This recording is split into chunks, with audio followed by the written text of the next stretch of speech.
So let's get right into it. Cenk, are you now a Republican? Okay, so a lot of people on the left have that theory.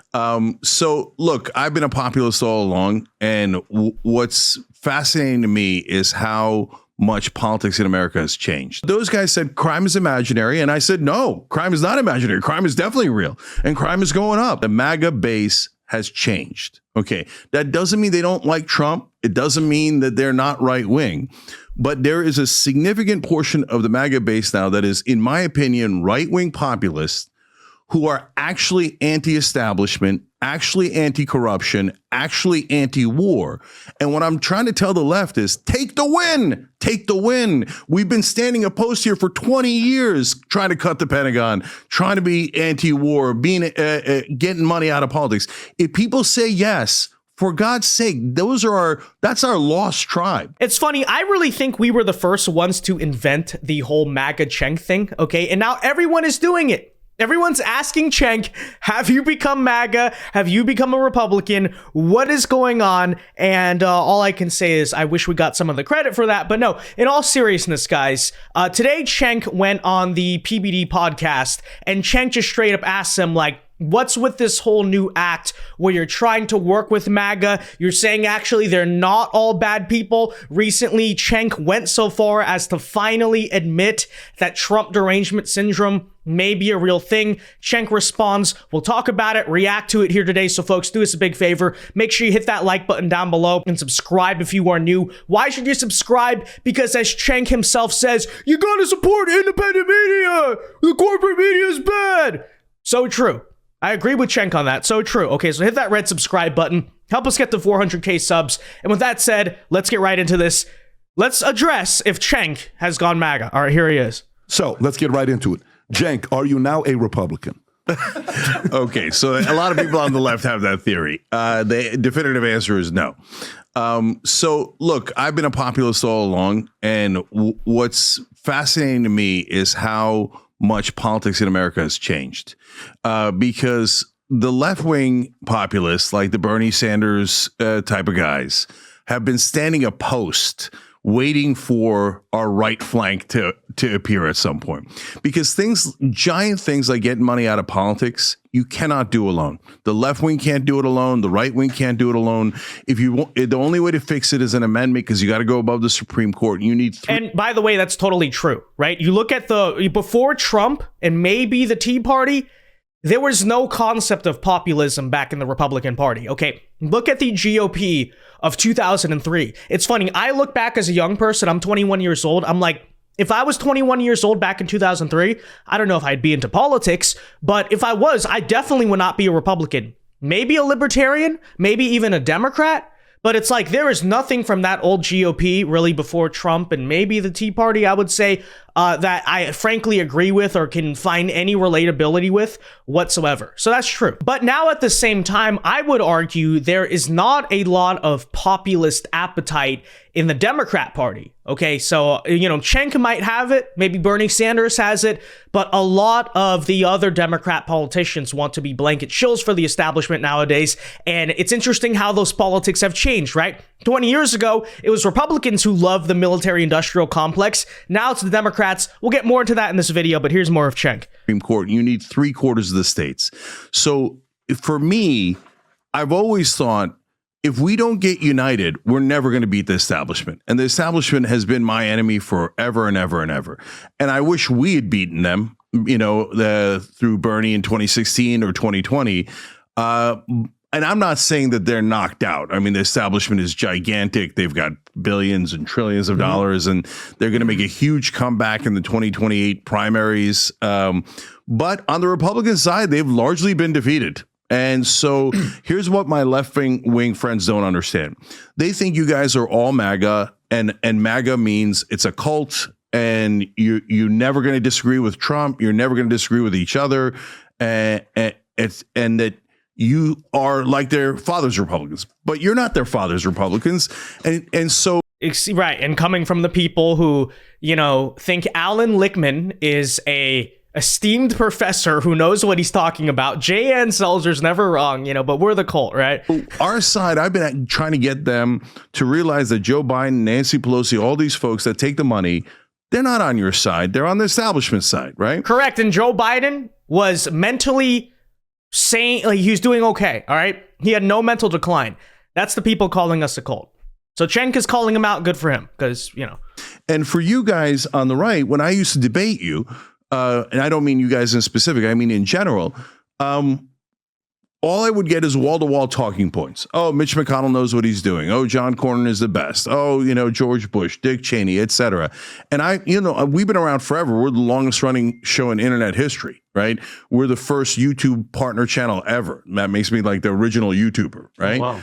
And so I battled the Cheneys. I battled all those guys in the Bush years, right? And then I hit Obama from the left, and people got super mad. I mean, that's part of the reason why I had the huge blowout with MSNBC, and I left MSNBC because they didn't want me to hit Obama, and they didn't want me to hit the Democrats. So I've been doing that from day one. And guys, today, I think that, we could do something historic. I think that we could actually unite the left flank and the right flank. And I've got a model for how to do that, and I want to run it by you guys. I've got a couple of rules for the internet that I want to run by you guys. Rules sound bad, right? But hold on, I think you're going to like these rules. And then I want to see, hey, is there a couple of things that we can unite on right now on this show, make the show a little bit historic, and say, hey, this is what the internet thinks. This is what the populists of the right and the left think. Let's go tackle the establishment and make it happen. Okay, So here's the thing about what Cenk has been saying, right? And he's been saying this over and over again lately is, if MAGA are the right-wing populists, I am the left-wing populist, we should work together on the things we agree on. To which I totally agree, right? Total 100%. So Cenk wants to cut the Pentagon. He wants to basically get rid of the waste, get rid of the corruption. He wants to ban the generals from being able to go work for the defense contracting or lobbying after they leave, because what does that do? That just enriches the defense contractors, and it's very corrupt, etc. I totally agree. Here's the thing. Is Cenk, when you say that the left-wing populists and the right-wing populists should work together, I think you're missing the part that's already happened. It's called the 2024 Trump campaign. Okay, what was that in many ways?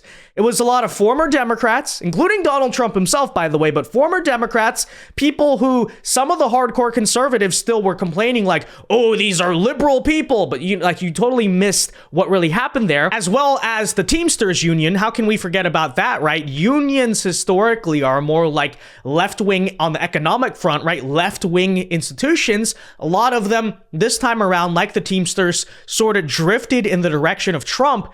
That is MAGA, I would argue in many ways. At least the 2024 version of the Trump coalition already, in many regards, is sort of a left-right populist coalition. I think, Cenk, you just kind of missed that, right? You're going out and saying it now, and you're like, oh, but you were a big Kamala supporter. You didn't want Trump to win at all. That's fine, but I just want to point that out, right? But if Cenk wants to do this from the direction of like, oh, let's take the ones still in the Democrat Party today and have them work together with the, populist in the right-wing Republican Party today, the only issue I would run into there is how many people who are thinking like Cenk are actually left in the Democrat Party? Because you could say Cenk, you could say again Bernie Sanders, but I think a lot of the voters, this is the one thing I would say to Cenk, who think the way he does now, which is like, okay, we're anti-establishment, we agree on the wars, we agree on corruption, let's go work together. A lot of those people came over to Trump in 2024 already. So maybe Cenk here's a little late to the party. I'm just saying. So look, I get why the left is skeptical, because what happens is usually there's a pattern, and unfortunately some former TYT hosts have done this, where they beseech the right wing. They start agreeing a little bit and then a lot, and then next thing you know, they're pulling a Reuben or eating a Reuben sandwich. And I don't eat that, right? And I don't do that. But what has happened, to the core of your question? So there's tiny things around policy, like I believe in no cash bail, right? So if two guys commit a sexual assault, one is poor and one is rich, the rich guy pays bail, gets out, the poor guy can't. And by the way, they're accused. It's alleged, right? You don't know. But the poor guy stays in jail for mainly being poor. So it makes sense to be for no cash bail. But what wound up happening is California, for example, reduced some felonies to misdemeanors, which they didn't really tell us. It was in a prop measure. I voted for the prop measure, but they never actually said in the ballot measure, we're going to reduce penalties for these crimes, which are some significant crimes. And when you combine the two things, repeat offenders kept getting out of jail and doing another crime and another crime and another crime. And I realized, okay, wait a minute, we got an issue here. So on no cash, first of all, on the issue of taking the felonies to misdemeanors, once we found out what was going on, I'm like, look, I've been to every progressive convention there's been and every progressive conference, talked to every leader, etc. I never heard anyone say, let's take felonies and turn them into misdemeanors. I don't know where the hell that came from, right? In fairness, Cenk, I did hear your nephew, Hassan Piker, say that to your face, that he supported it. So, you know, maybe Cenk has been a little blindsided because he really kind of didn't realize when his party was going so insane on social issues. He did notice when they were going out of touch on economic stuff, but maybe this front he had a blind spot. I'm just saying. But Cenk, the point is, you're starting to sound a little bit like a Republican, buddy. Just saying. So I said, okay, now that I see that, okay, if you commit 3 offenses, then you're a repeat offender and you have to put up a cash bail. Okay. So if you're a guy, oh my God, geez, son, you got accused and you didn't do it. Okay, no cash bail, right? But if you do it 3 times, you got to put up bail, no question. And now we voted in California for Prop 36, and I made the position against what you guys would call extreme left or radical left. I'm trying to call them max left now to be respectful, right? But those guys said crime is imaginary, and I said, no, crime is not imaginary. Crime is definitely real, and crime is going up. What are you, a Republican? What are you, a conspiracy theorist? Don't you know that the crime is at historic lows under Joe Biden? You know, all these like conspiracy theorists are saying the FBI crime statistics are incorrect. What? Look at this, Cenk. You've become one of us. It's so funny. It's so funny. I'm just saying. Guys, if we don't do something about putting these folks in jail if they're repeat offenders, we're going to lose everybody. And they said, you're nuts. That's not going to happen. Then Prop 36 in California was to put them back to felonies, right? It won with 70% of the vote. 70% of the vote. Right? In California. And that's my point to my friends on the max left. Like, you guys want to be maximalists, but that's not where Democratic voters are, let alone Republican voters. So I was never in favor of making them misdemeanors, but I was in favor of unlimited cash bail. Now that I've changed that, but you see, it's tiny. It's a tiny change based on what I saw, based on experience, based on these guys getting out and doing it again. But the main thing, Patrick, is before, when I battled the right wing, it was a wall, right? I'm just like, nobody's listening to one another. They're just doing talking points. I hated it. And then MAGA looked like they were 100%. I'll be honest. I mean, in 2020, I was super pissed. And I said, you know, look, I don't want to talk to Trump supporters. All I hear is the same thing. Trump. And they never waver. So what I'm saying to the left now is, no, I'm seeing something new and different here. The MAGA base has changed. Okay. That doesn't mean they don't like Trump. It doesn't mean that they're not right wing, but there is a significant portion of the MAGA base now that is, in my opinion, right wing populists who are actually anti-establishment, actually anti-corruption, actually anti-war. And what I'm trying to tell the left is, take the win. Take the win. We've been standing opposed here for 20 years, trying to cut the Pentagon, trying to be anti-war, being getting money out of politics. If people say yes, for God's sake, that's our lost tribe. Those are our right-wing brother and sisters who are Americans, who are populists, who agree with us. Let's go fight the establishment together, because if we're united, they cannot stop us. So again, to Cenk, I say that sounds great. My skepticism is how much appetite there is for what Cenk is saying on the real left, okay? You know, I'm sure he's closer to the left than I am. But from 40,000 feet, it seems to me that most populist anti-establishment fervor that defined the left, let's say about 20 years ago, has completely dissipated.